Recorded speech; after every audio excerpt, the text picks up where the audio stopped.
the wildfires. And you just think about how so many people were impacted by that. And that's an example of where the administration was helpful. And to go from that situation to where we are now is just really tragic. Yeah, so let's talk a little bit more about that. So after the wildfires, President Biden gave the FEMA emergency order, and President Trump has kept that.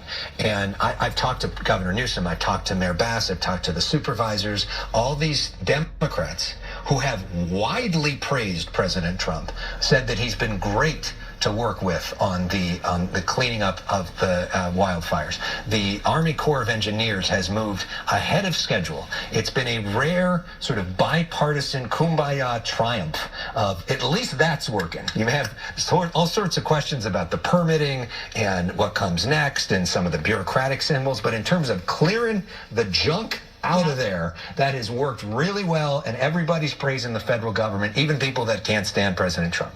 And so, the next step is that Governor Newsom and all these California leaders want $40 billion from the federal government to help clean up the rest of it. And they were trying to negotiate that.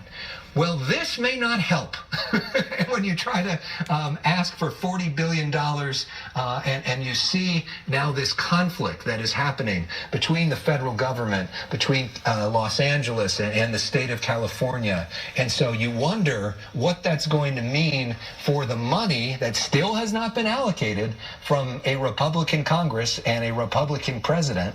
And you also wonder... But wait, let me just interject.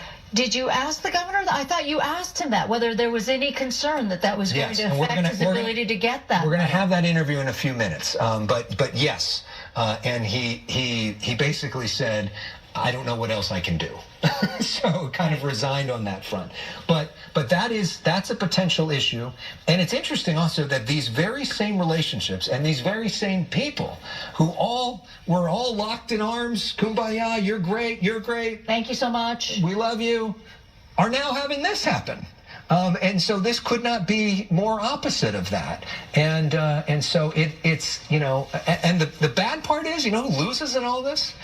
The people. The Democrats and Republicans, the people that want to just have, you know, a safe city to live in and who really need a whole lot of help cleaning up from one of the most destructive wildfires in the history of the country. Right, and that's going to take years to get back to normal. Right.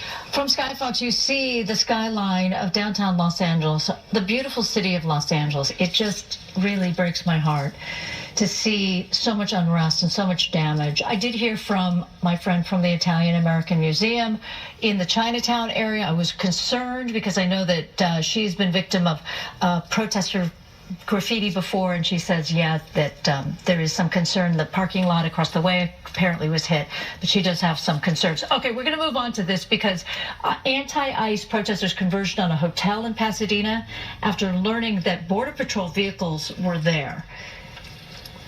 Fox 11's Gina Silva reports from Pasadena.